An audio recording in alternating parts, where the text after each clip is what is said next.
श्रवण कर रहे हो भक्ति श्रद्धा से करो और नित्य प्रति करो। अच्छा, जो बंधु आने में असमर्थ हैं कथा पांडाल में, या मौसम की वजह से या कोई भी कारण रहा हो, तो महाराज जी का यूट्यूब चैनल भी है श्री दिगंबर दत्त वशिष्ठ के नाम से, श्री दिगंबर दत्त वशिष्ठ जी महाराज। तो आप अपने घर पे भी वो देख सकते हैं। और मैं तो आपसे यही कहूँगा कि चैनल को ज़्यादा से ज़्यादा सब्सक्राइब करें और आनंद भरपूर कथा का प्राप्त करें। पांडाल में ना आ पाएँ तो घर बैठ कर के ही कथा का पूर्ण रूप से आनंद लें। और यही आपसे हमारा अनुरोध है, भारी मात्रा में आते रहिए, कथा पान करते रहिए और अपने जीवन को धन्य बनाते रहिए। जय श्री राधे, जय श्री कृष्णा। बोलो वृंदावन बिहारी लाल की। भैया यह बात और बता देंगे तो कल वहीं रहेंगे सब, यहाँ आवे कोई नहीं। भैया सब यहीं आई हो, पर मोबाइल में बटन जरूर दाबते रहिए हैं।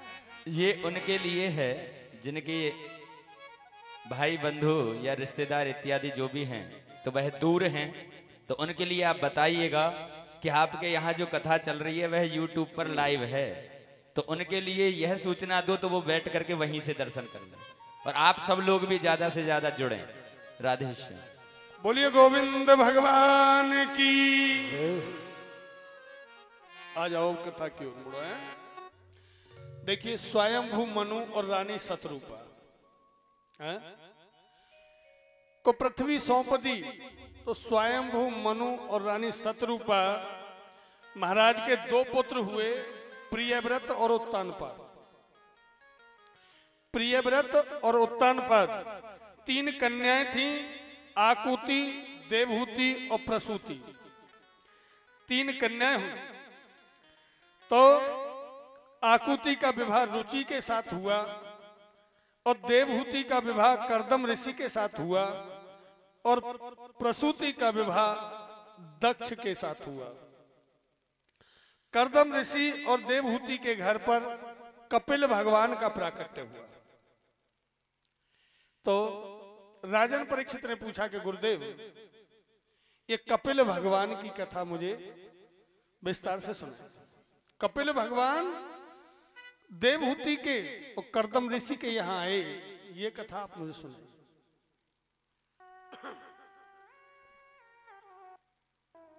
तो श्री सुखदेव जी वर्णन करते हैं कि राजन, देवहूति, देव धन आहुति, देवों को बुलाने वाली, वो है देवहूति। करदम, जिसने अपनी इंद्रियों का दमन कर दिया हो, वो है करदम। अगर आज भी आप करदम बन जाओ और पत्नी देवहूति बन जाएं, तो कपिल भगवान तो आज भी आ जाएंगे। तो कर्दम ऋषि ने इतना घोर तप किया। घोर तप करने पर जब उनका तप पूर्ण हो गया तो भगवान उन्हें वरदान देने के लिए आए। भगवान ने कहा, कर्दम मांग लो, क्या मांगते हो।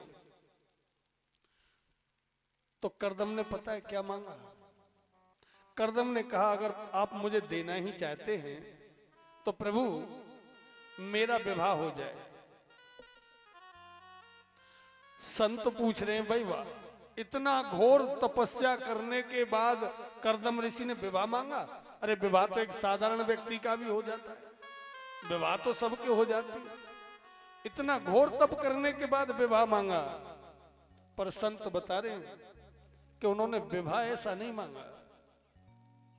विवाह मांगा उन्होंने इसलिए कि जन्म जन्मांतरों से सुसुप्त रीति से छुपी हुई काम वासनाओं को नष्ट करने के लिए उन्होंने विवाह नहीं मांगा। उन्होंने तो भगवान का प्राकट्य करने के लिए वैसा ही विवाह मांगा। पत्नी जैसा मैं हूं वैसा मैं। तो भगवान ने तथास्तु कह दिया और कहा, आज से तीसरे दिन तुम्हारे विवाह वाले आ जाएंगे, कछु ज्यादा नखरे मत करना है। आजकल तो नेक बड़ा बड़ी है जा तो बुलेट लूंगो,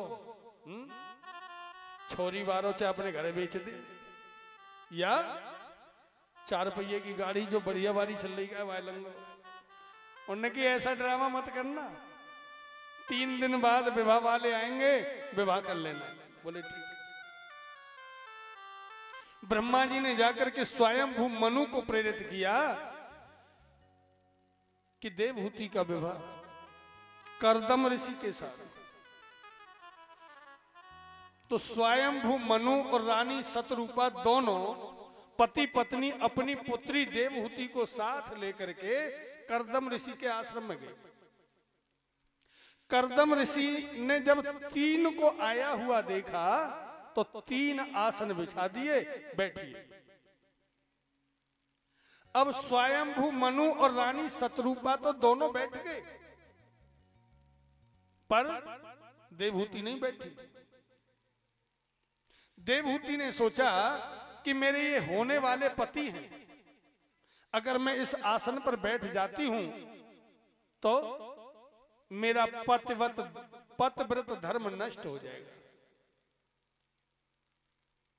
इनके दिए हुए आसन पर बैठ जाती हूं, इनका बिछाया है।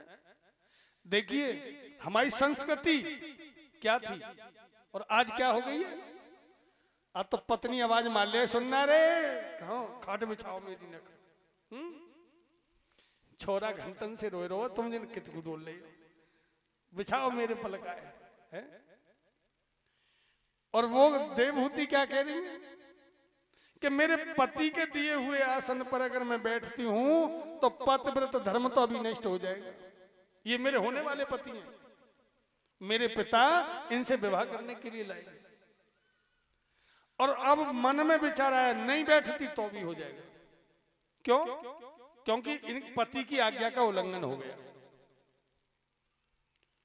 तो क्या किया, क्या करना चाहिए?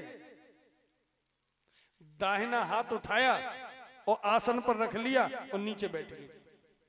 पति की आज्ञा का उल्लंघन भी नहीं किया और बैठी भी नहीं। दाहिना हाथ आसन पर रख लिया, नीचे बैठ गई। ये हमारी संस्कृति है, ये हमारा सनातन धर्म है जो चला आ रहा है जब से। आज हमारी संस्कृति को भुलाया जा रहा है।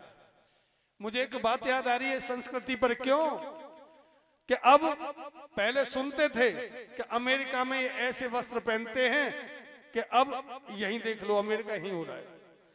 बाजी बाजी बहन बेटी केवल कंधे पर एक बद्दी पड़ी होगी छोटी सी, वो पहन रहे देखो। इन पहनाव से सब कुछ उल्टा सीधा हो रहा है। पहनाव से एक रिक्शे वाला जा रहा था, एक माताजी आई दूध लेने जा रही थी, दूध लेने घर से निकल करके, डिब्बा हाथ में था। रिक्शे वाला आया, बोले माताजी कहां जाओगी, बैठो। बोले भैया नहीं मैं कहीं नहीं जा रही, तू जा। चला गया। दूसरे दिन वो अपनी पोती को लेने जा रही थी स्कूल से, वही रिक्शा वाला आया और बराबर में रिक्शा खड़ा करके बोला बहन जी बैठिए। बोला भैया तू जा, मैं नहीं बैठ। तीसरे दिन वो अपनी सखी के यहां हैप्पी बर्थडे में जा रही थी, वही रिक्शा वाला आया तो बोला कि मैडम बैठिए। उसने पूछा ए बात सुन, मैं उस दिन दूध लेने जा रही थी, तू ही आया तो तू कह रहा माता जी बैठी।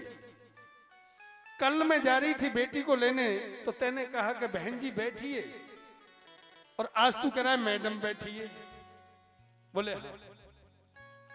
पहले दिन जब तुम दूध लेने जा रही थी तो तुमने साड़ी बांध रखी थी, तो बिल्कुल मेरी माँ जैसी लग रही थी, तो मैंने इसलिए कहा कि माता जी बैठी। दूसरे दिन जब तुम बेटी को लेने जा रही थी तो तुम सलवार और सूट में थी, तो मेरी बहन जैसी लग रही थी, तो मैंने कहा था बहन जी बैठिए। आज जींस की पैंट है, टी शर्ट ऊपर पड़ी है और बैग अलग से लटका है, तो जींस की पैंट में भी ये सब मामला, टांग बड़ी भारी बिछ रही है, ये ऐसा पेंट पहना है तो ये मैडम ना कहूं तो क्या कहूं? तो देखिए हमारे सामने वाला भी हमसे बर्ताव करेगा तो इन वस्त्रों के ऊपर भी करेगा। हमें बड़ा ध्यान देना चाहिए। ये नहीं है कि हम अपने बेटी या बेटा या इनको जो वस्त्र उल्टे सीधे पहना करके हम बड़े आदमी बन गए। नहीं बने, बड़े नहीं बने। थोड़ा ध्यान दें इन बातों पर। अगर हमने पहनाव सही पहना है, हमारी संस्कृति पहले क्या थी, हमारा पहनाव क्या था, सूट सलवार बहन बेटी पहनती है अच्छी लगती है, साड़ी बांधती है अच्छी लगती है। अगर वो शरीर नग्न दिखाई दे रहा है उसे पहन करके क्या घर में अच्छी लग रही है? बाहर छोड़ो, बाहर वाला तो किस दृष्टि से देखेगा, पर घर में तुम किस दृष्टि से देख रहे हो? मैं सबसे इस बात को कहता हूं कि वो अपने घरों में पहले सुधार कर लें, हर व्यक्ति कर ले, तो ये आगे आने वाले जो जुल्म ढाए जा रहे हैं ये जुल्म नहीं ढाए जाएंगे। इस पहनाव के ऊपर भी ये जुल्म ढाया जाता है। बोलिए वृंदावन बिहारी लाल की। आइए कथा की ओर मुड़ जाइए। कहां कथा चल रही थी मैं भूल जाता हूं। अब तो बता दो कथा कहां चल रही है। दो देवी बैठी हैं इधर। हाँ, तो देखिए कथा चल रही थी।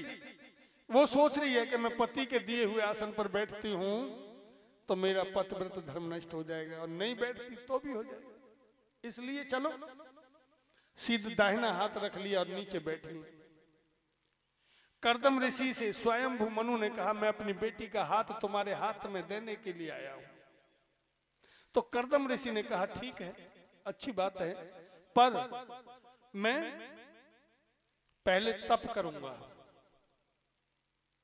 स्वयंभू मनु बोले बेटी चल, ये तो पहले ही बाबा जी बननो है तो ब्याह करके क्या करेगा, तप करे तो कर ले। पर देवहूति ने कहा नहीं नहीं पिताजी, मुझे भी ऐसे पति की जरूरत है जो तप करे, मुझे भी ऐसे